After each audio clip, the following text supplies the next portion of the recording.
ಹೈದರಾಬಾದಿನ ನಿಜಾಮನಿಗೂ ಗಬ್ಬೂರಿನ ಈ ಮಠಕ್ಕೂ ಏನ್ ಸಂಬಂಧ? ಅಜ್ಜ ಬಾ ಎಂದ ಕೂಡಲೇ ತಾನಾಗೆ ಹಿಂದೆ ಚಲಿಸುವ ತೇರು. ಕಷ್ಟ ಎಂದು ಬಂದ ಭಕ್ತರಿಗೆ ಕೇವಲ ಬೂದಿಯನ್ನು ನೀಡಿ ಸಕಲ ಸಂಕಷ್ಟವನ್ನು ಪರಿಹರಿಸುತ್ತಿದ್ದ 800 ವರ್ಷಗಳ ಹಿಂದಿನ ಆಧ್ಯಾತ್ಮಿಕ ಸಂಸ್ಥಾನ ಮಠವಿದು. ಇಂದಿಗೂ ಮಹಾರಥೋತ್ಸವದ ದಿನ ತೇರು ತಾನಾಗಿಯೇ ಚಲಿಸಿ ನೆರೆದಿದ್ದ ಭಕ್ತರನ್ನು ಮೂಕ ವಿಸ್ಮಯಗೊಳಿಸುವ ಮಹಾನ್ ಪವಾಡ ಪುರುಷನ ಪಾದ ಸ್ಪರ್ಶಿಸಿದ ಪುಣ್ಯ ಕ್ಷೇತ್ರವಿದು.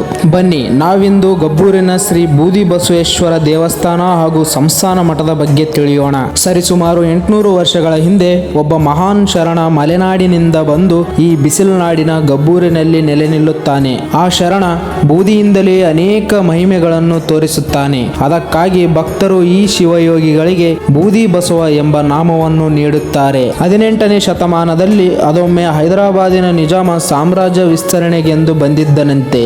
ಆಗ ಗಬ್ಬೂರಿನಲ್ಲಿ ಜಾತ್ರೆ ನಡೆದಿತ್ತಂತೆ. ಆಗ ನಿಜಾಮ ಆನೆ, ಒಂಟೆ, ಕುದುರೆಗಳಿಂದ ತೇರು ಎಳಿಸಲು ಹೋದರೆ ತೇರು 1 ಇಂಚು ಸಹ ಅಲುಗಾಡಲಿಲ್ಲವಂತೆ. ಶ್ರೀಗಳ ಮಂತ್ರಶಕ್ತಿಯಿಂದ ಬಾ ಬಸವ ಎಂದು ಕರೆದ ತಕ್ಷಣ ಮಿಣಿ ಇಲ್ಲದೆ ಯಾರೂ ಮುಟ್ಟದೆ ತೇರು ತನ್ನಿಂದ ತಾನೇ ಶ್ರೀಗಳ ಹಿಂದೆ ಬಂದಿತ್ತಂತೆ. ಅದನ್ನು ಕಂಡು ನಿಬ್ಬೆರಗಾದ ಹೈದರಾಬಾದಿನ ನಿಜಾಮ, ನನ್ನ ಕುದುರೆ 1 ದಿನ ಎಲ್ಲಿಯವರೆಗೂ ಮೇಯುತ್ತದೋ ಅಲ್ಲಿಯವರೆಗೂ ಜಮೀನನ್ನು ಬಿಟ್ಟು ಕೊಡುವೆ ಎಂದು ಶ್ರೀಗಳಿಗೆ ಹೇಳುತ್ತಾರಂತೆ. ಅದರಂತೆ ಕುದುರೆ ಮೇಯ್ದಿದ್ದ 96 ಎಕರೆ ಜಮೀನನ್ನು ನಿಜಾಮ ಮಠಕ್ಕೆ ಬಿಟ್ಟು ಕೊಟ್ಟಿದ್ದಾನೆ. ಇಂದಿಗೂ ಆ ಜಮೀನಿಗೆ ತೇರು ಜಮೀನು ಎಂದು ಕರೆಯುತ್ತಾರೆ. ಪ್ರತಿ ವರ್ಷ ಬನದ ಹುಣ್ಣಿಮೆಯಿಂದ ಭರತ ಹುಣ್ಣಿಮೆ ತನಕ 1 ತಿಂಗಳು ಜಾತ್ರೆ ನಡೆಯುತ್ತೆ. ಈ ಮಠದ ಮಹಿಮೆ ಮತ್ತು ಪವಾಡ ಅಪಾರವಾದದ್ದು. ನೀವು ಒಮ್ಮೆ ಈ ಮಠಕ್ಕೆ ಭೇಟಿ ನೀಡಿ, ಮೊದಲೇ ಭೇಟಿ ನೀಡಿದ್ದರೆ ಕಮೆಂಟ್ ಹಾಕಿ. ಮತ್ತೆ ಸಿಗೋಣ ಮುಂದಿನ ವಿಡಿಯೋದಲ್ಲಿ. ಫಾಲೋ ಮಾಡೋದನ್ನ ಮಾತ್ರ ಮರಿಬೇಡಿ. ಸದಾ ನಿಮ್ಮ ಋಣದೊಳಗ ಈ ನಿಮ್ಮ ಎಂಪರರ್ ಈಶಾ.